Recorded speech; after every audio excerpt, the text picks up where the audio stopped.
problems of tomorrow.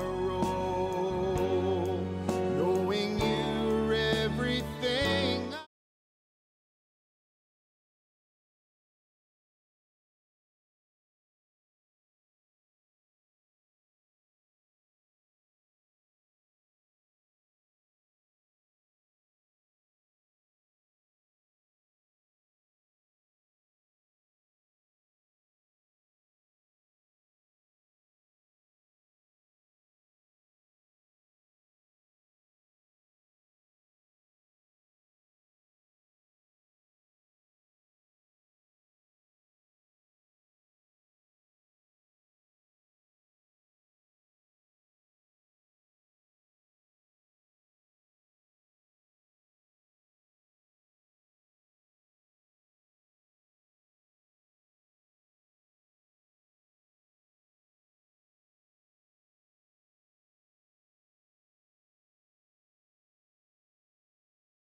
Good morning, class. Guess what's happening next week? You're right, graduation day. You will no longer be my pre-K students. You're going to kindergarten. That makes me so happy. Johnny, no, put your finger out of your nose. Don't wipe it on. Go get a tissue. Go. I'll wait. Okay. Are you ready? We're going to read our book that we're going to read at graduation by Dr. Seuss. Yay! We love him. Oh, the places you will go. I'm talking to you, Johnny. We don't know where you're going. Congratulations. Today is your day. You're off to great places. You're off and away. You have brains in your head and feet in your shoes. You can steer yourself any direction you choose. You're on your own, and you know what to know. And you are the guy who will decide where to go. You'll be up and down the streets, look them over with care. About some you will say, I don't care to go there. With others, your head will be full of brains and your shoes full of feet. You're too smart to go down just any old street.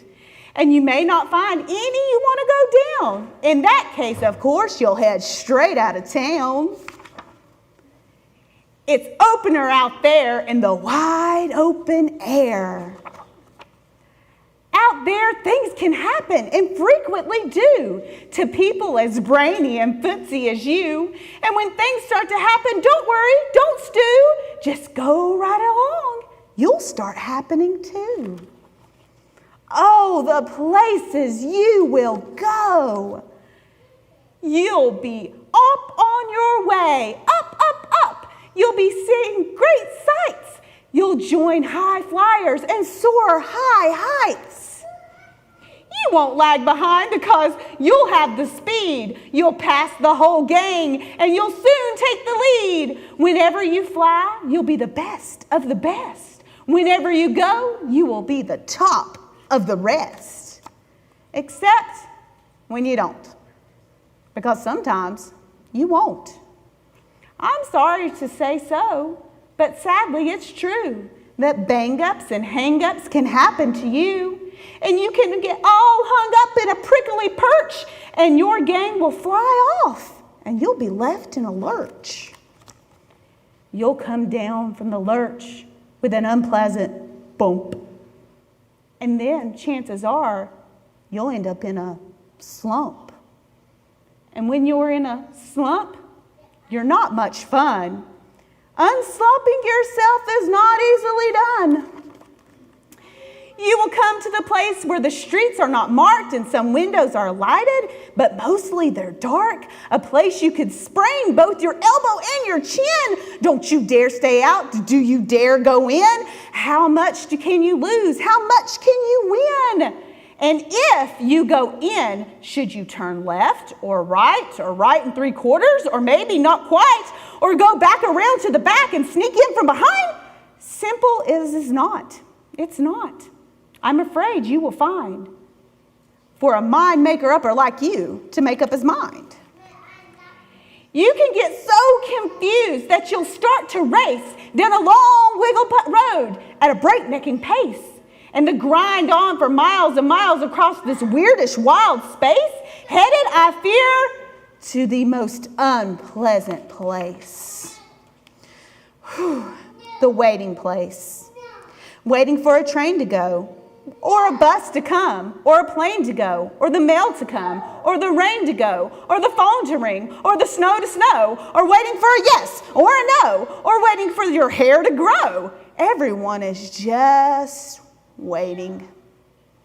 Waiting for the fish to bite, waiting for the wind to fly a kite, waiting around for Friday night, or waiting perhaps for their Uncle Jake, or a pot to boil, or a better break, or stirring for pearls, or a pair of pants, a wig or curls, another chance. Everyone is just waiting. No, that's not for you. Somehow you'll escape all that waiting and staying. You'll find the bright places with the boom bands playing. Brr, brr, brr. With banners flipping and flapping once more, you'll ride high. Read anything under the sky. Ready because you are that kind of guy. Talking to you, Johnny. Oh, the places you will go. There's fun to be done. There are points to be scored. There are games to be won. And magical things you can do with that ball will make you the winningest winner of all. Fame. You'll be famous as can be, as famous as the whole wide world you see on TV, except when you don't, because sometimes you won't. I'm afraid that sometimes you'll play lonely games too, games you can't win because you're playing against you. All alone, whether you like it or not, alone will be something you are quite a lot. And when you're alone, there are very good chances you'll meet things that scare you right out of your pantses. There are some down that road between hither and yon that can scare you so much that you won't want to go on.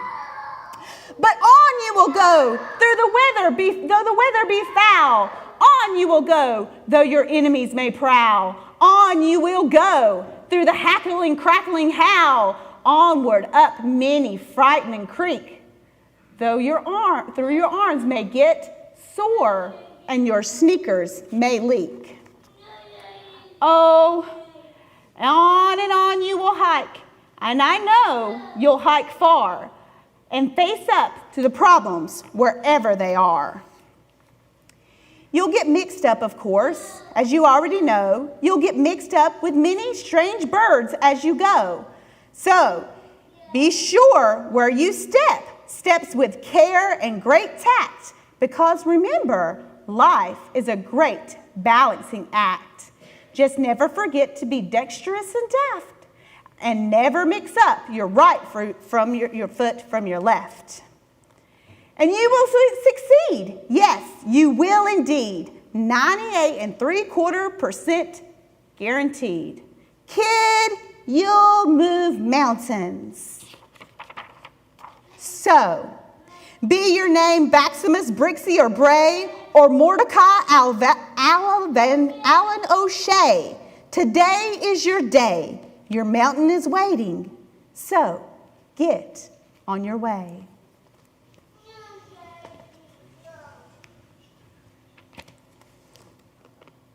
From the time we're young, we are taught to know exactly where we're going. On the first day of school, they ask us, what do you want to be when you grow up? As we go through junior high and high school, we got to keep up a good GPA if we're going to get into a good college, you know. College graduation day, are you and Susan still dating? Or when are you getting married? How many kids are you going to have? Tick, tock, tick, tock, tick, tock. Life can act exactly like this, except when it doesn't. And most times, it won't. Then what? I don't know about tomorrow. I just live from day to day. I don't borrow from its sunshine, for the clouds might turn to gray. I don't worry o'er the future, for I know what Jesus said. And today I'll walk beside him, for he knows what lies ahead. Many things about tomorrow I don't seem to understand, but I know who holds tomorrow, and I know who holds my hand.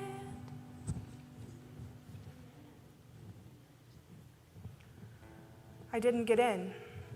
I can't believe this. I didn't get in? What? Did they miss something? I don't understand. They made it sound like... This makes no sense, God. You told me I should do this. You've had me training since I was like 4 years old. You confirmed it. The whole church confirmed it. What is going on here? The auditions, the essays, the interviews, not to mention the years I spent prepping original material for this? Okay, God, I don't know if you missed something, but this was my chance. This is the program that determines everything. What, am I not good enough all of a sudden? Did I not pray enough or practice enough? Do you have any idea what this means? This means whatever plans you had for me are off the table. This means starting all over again if we're still in this together. Come on, God, a little Jeremiah 29:11 here. What? Hold on, I'm sure you didn't say that. The whole chapter? Wait a minute, God. I've been through a lot of Sunday school. I know you didn't write the chapter numbers. They did that in the 1200s under some archbishop. Okay, I'm getting it. So chapter 29, the letter Jeremiah sent from Jerusalem to the surviving elders of the exiles, to all the exiles whom I have sent into exile from Jerusalem to Babylon. There's a whole lot of exile going on here, God. I don't know if I like this. For thus says the Lord, when 70 years are completed for Babylon, I will visit you, and I will fulfill to you my promise and bring you back to this place. For I know the plans I have for you, declares the Lord. Wait a second. 70 years? Do you have any idea how old I'll be by then? All right, obviously you know how old I'll be by then. But I mean, they put that verse on the cake at my graduation party. I could have told them to save it for my nursing home orientation. I know that's not what you meant. I'm sorry, God, but right now this seems so pathetic. We had plans, and now, yeah, I know. Joseph waited 13 years. Abraham waited 25. Sarah waited probably about 70. Oh no, God, we're not going there again. Look, maybe back then people could wait longer or something, but that's just not how our culture works anymore. You have to have so many years experience by the time you're a certain age, and then you still have to be young enough to look good on the cover of a magazine. I probably don't have to tell you that that's a very small window. Yes, you are bigger than the window, but what am I supposed to do now? God, I spent the last year doing nothing but this. I don't have a purpose anymore. I don't have anything but a lot of free time and a really bad attitude. In fact, I think we should end this conversation before I lose it. I mean, really? Build houses and live in them, plant gardens, have sons and daughters? God, I know I'm not supposed to take this literally, good thing, since I'm not married and failed botany. But I'm not ready to settle. Why would I ever? Oh, next verse? Because that's how you're going to bless me while I'm waiting? Waiting for what? You're right. We're going around in circles. I know your word says you long to be gracious to me, so you must have something else going on. God, you're going to have to help me. I really don't feel like trusting you right now, but you did say you would fulfill your promise, so I'm going to choose to believe you. Thanks. I know you love me, and I know that you're going to do something I haven't even thought of. God, this waiting thing, we'd better have this down by the time I'm 70. I don't know about tomorrow. It may bring me poverty, but the one who feeds the sparrow is the one who stands by me, and the path that is my portion may be through the flame or flood, but his presence goes before me, and I'm covered by the blood. Many things about tomorrow I don't seem to understand,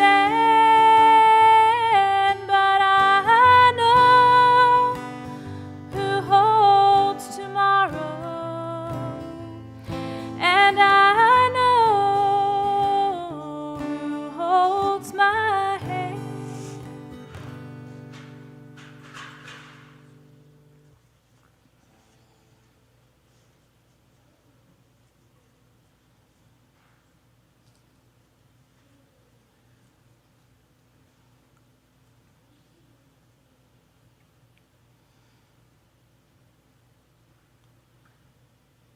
Dear younger me, I would like to tell you about our waiting season. I know you're in a rush. This will only take a minute. Trust me, you have time. Powdered sugar was everywhere. It was December. In elementary school, this is code for Christmas crafts and Christmas projects and Christmas science experiments. There I was, frantically trying to get ready for my date. I didn't have time to go home and look my best for the evening. My hair straightener precariously balanced on a container of blocks in front of a bulletin board. I was so nervous. I knew this guy from a few church and young adult gatherings and some Facebook messages. I eventually managed to conquer the powdered sugar, unplug my straightener, and meet him at a local restaurant to eat dinner. I could tell he was nervous too. He drove us to see a Christmas concert. We talked a lot, but we were awkwardly silent more. I honestly didn't know if it was a good date because I didn't have anything to compare it to. But I enjoyed the music and the conversation. He had taken the time to find out my interests and was invested in making sure it was a successful date. Looking back, it was exciting, beautiful, and perfect. My first date, my first boyfriend, and my last, because I married him a year and a half later. I was 24 years old, only 4 months away from my 25th birthday, actually. It was the beginning of a new chapter or a new season of my life. I was halfway through my second year of teaching and getting ready to finish graduate school in the spring. It had been a busy few years. I thought life was getting ready to slow down, and then this first date finally happened. Don't get me wrong, there are many times during those single years when I thought it would never happen. The loneliness was overwhelming at times.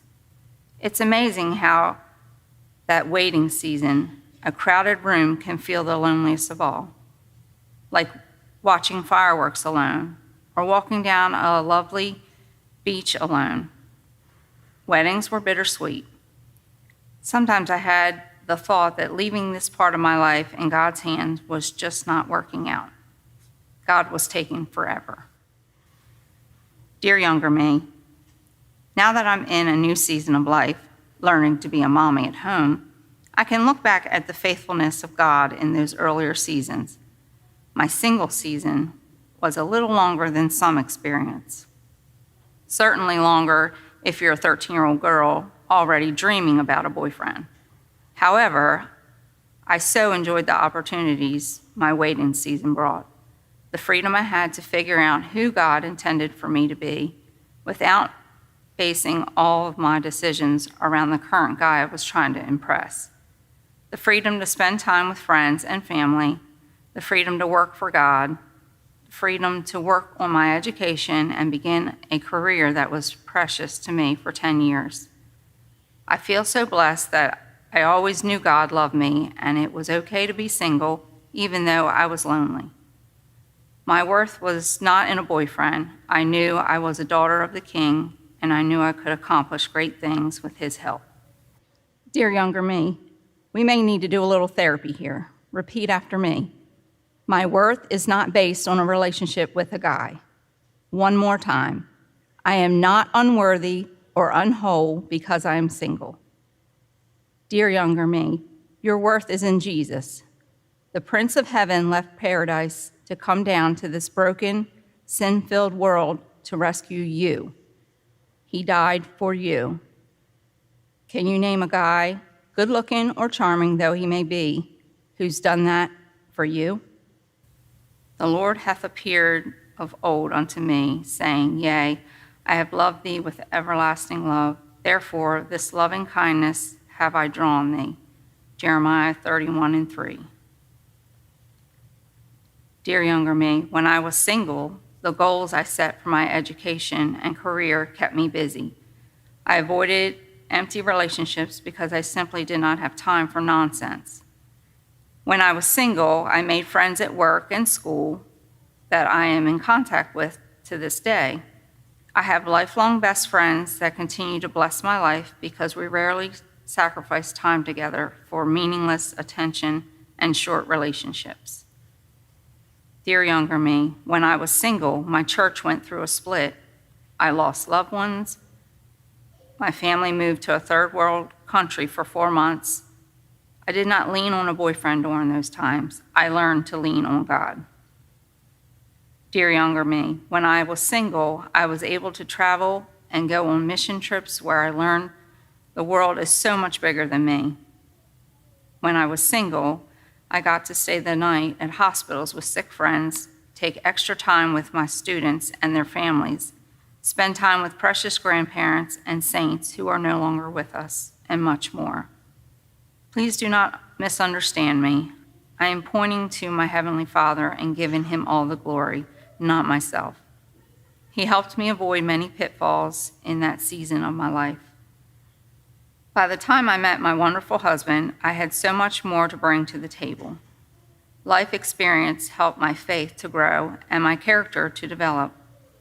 I was more prepared to invest in getting to know him and build our life together. Dear younger me, I know you feel stuck. Life seems lonely and maybe a little meaningless at this time. But dear younger me, God can and will make the waiting season beautiful and purposeful for you. But you must seek him. Use this time wisely. Put God first, and he will never forget you or fail you. Trust me, the next season will come soon enough.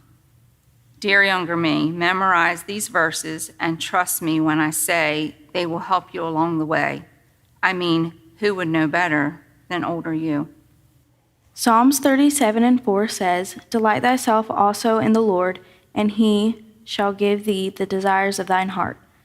Romans 8:28 says, "And we know that all things work together for good to them that love God, to them who are called according to his purpose." Every step is getting brighter as the golden stairs I climb. Every burden's getting lighter. Every cloud is silver lined. There the sun is always shining. There no tears shall dim the eye. At the ending of the rainbow, where the mountains touch the sky, many things about tomorrow I don't seem to understand, but I know who holds tomorrow, and I know who holds my hand.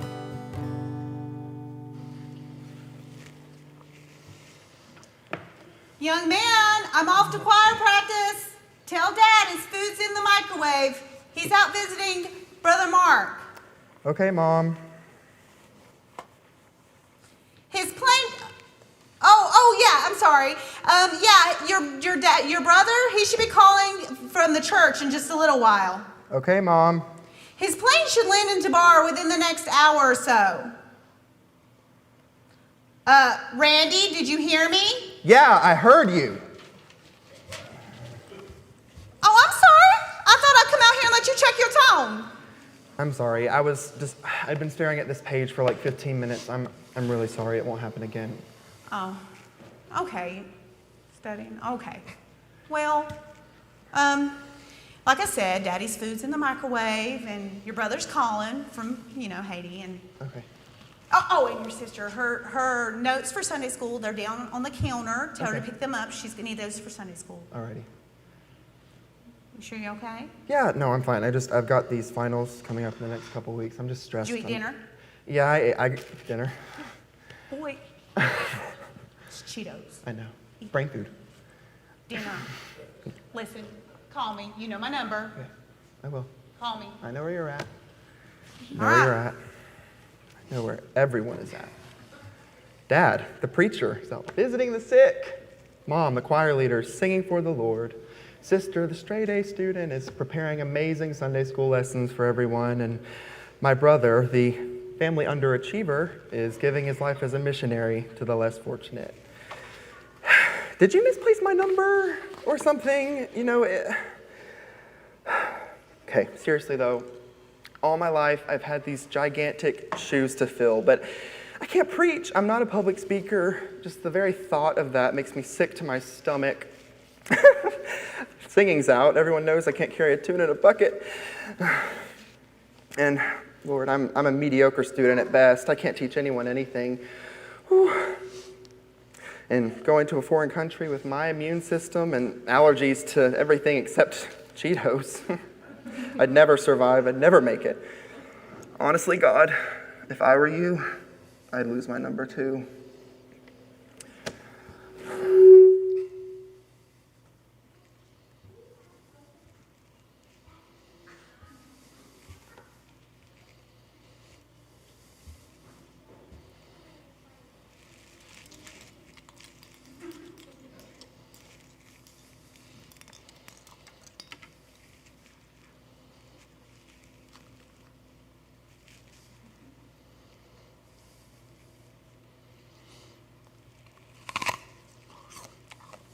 Who are you? Well, I'm Peter. Peter, like from the Bible, Peter? Yeah, Peter, you know, the fisherman, Lord, bid me to come, cock crowing, ear chopping, Peter. Okay. What are you doing in my room? Oh, yeah, I'm here to tell you about the greatest disciple I ever met. John. John? No, not John. He was always sleeping and having those crazy dreams. What do you call them? Revelations. Okay, Yeah. then Paul. No, I didn't even know what that guy was talking about half the time. All right, Judas? Boy, have you even read the Bible? No, we're not talking about Judas. No. The greatest disciple that I ever met was Dorcas. Dorcas? What kind of name is that? Only the most beautiful name you'll ever hear. Dorcas was a Grecian name, but in Aramaic it meant Tabitha. See, she lived in this big trade city, and there they spoke both languages, so she went by both names, and in both translations the name meant gazelle. And just like the gazelle, she was one of the most graceful women that you would ever met. She went through everywhere she went, just spreading joy and cheer, helping those that were heartbroken and downhearted, helping the poor and the widows. And Peter, this lady sounds really nice, but I thought you were going to tell me about the greatest disciple you ever met. And what makes a disciple? Well, you know, I guess. You preached in front of thousands, you healed people. I did? Yeah, you know, the Peter and John went to pray. They met a lame man on the way. He held out his palms and asked them for alms, and you know, the whole No, go on. You were there. Okay, yeah, I was there. But first of all, let's get something straight. Jesus did all of those things through me, not me. It was Jesus. Secondly, it doesn't take some huge public performance to be a disciple of Christ. It doesn't? No, not at all. Or, you know, at least that's what Jesus told me. Jesus told me whenever I was there, the way to become a disciple of Christ was through love and action. You know, he told me, a new commandment I give unto you is that you love one another as I have loved you. Do this, and the whole world will know that you're my disciple. I mean, I get that, but... But what? I mean, taking care of widows seems pretty easy compared to preaching in front of thousands of people. Listen, son. Have you ever sat with anyone that has lost everything? And I mean everything. They're heartbroken. They're laying there on their deathbed, struggling to breathe. And then when they finally get that grasp of air, it's so painful that it's just unbearable. And you take that pain as if it's your own. And you're there and you want to say something, you want to do something, you want to say something that gives them comfort, but God won't let you. No, your job is to sit and to cry and to mourn. Blessed are they that mourn. No, taking care of the heartbroken is far from easy. Wow. I suppose discipleship is a great calling. Whatever happened to Dorcas? Oh, she died. What? Yeah. I got to be getting out of No, here. wait, no. That can't be the end. No, I didn't say it was the end. Here, here's your Bible. Acts of the Apostles. Read it.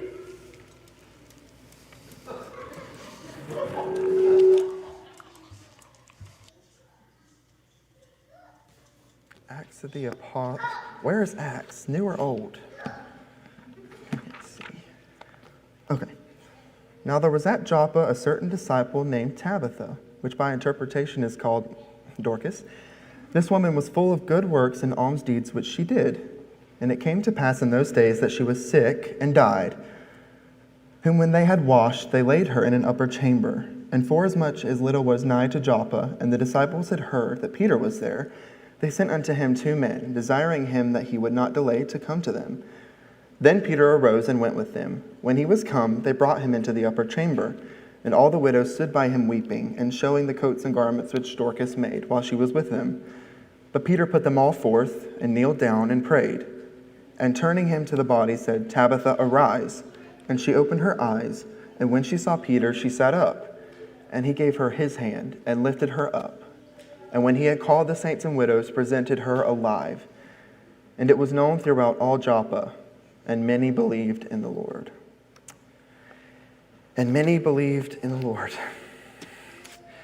Okay, God, I don't know where you're taking me, but let's go. I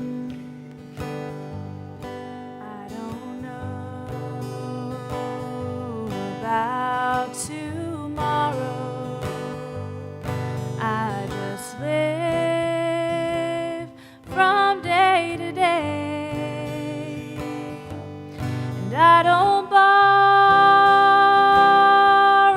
from its sunshine,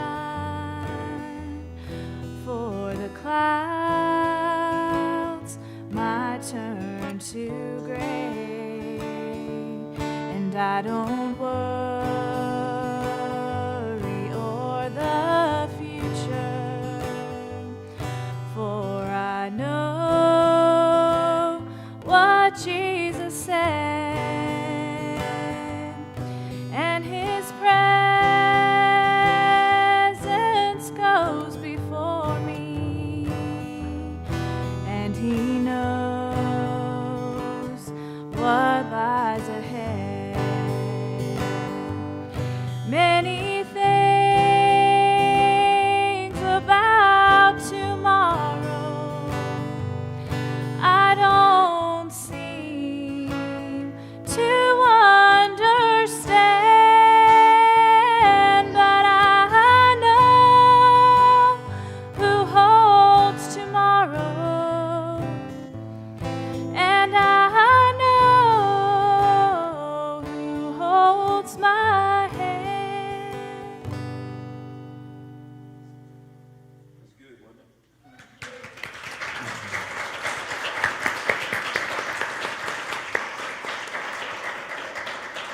So I think one of the things that we can realize is that there are a lot of folks out there who are asking a lot of questions. And I think another thing that we need to realize is that we have a lot of opportunities to share with them what being a Christian is and what living for the Lord is, and how he can give us direction at whatever stage of our life that we're actually in. And I don't know about you, but there's different people presented here, and every time you look at someone that you meet or you have interaction with them, try to meet them where they are. I'll give you an example. I'll be 57 next year. I don't really remember what it was like to struggle being 15, 16, 17 years old, and I sure don't remember what it was like to be a Christian, because I wasn't. And so I'm going to try to meet them where they're at, right? So let's go forth, spreading the gospel, being kind, and out of this whole thing, loving one another, because that's what's going to show people the true love of Christ. So give everybody a big round of applause again.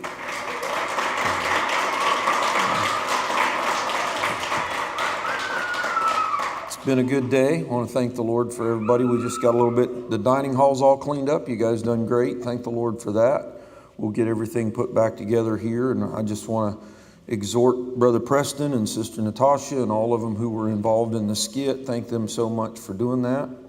And hopefully, Lord willing, next year we'll be back to normal. I hope so. So let's remember that in prayer. If the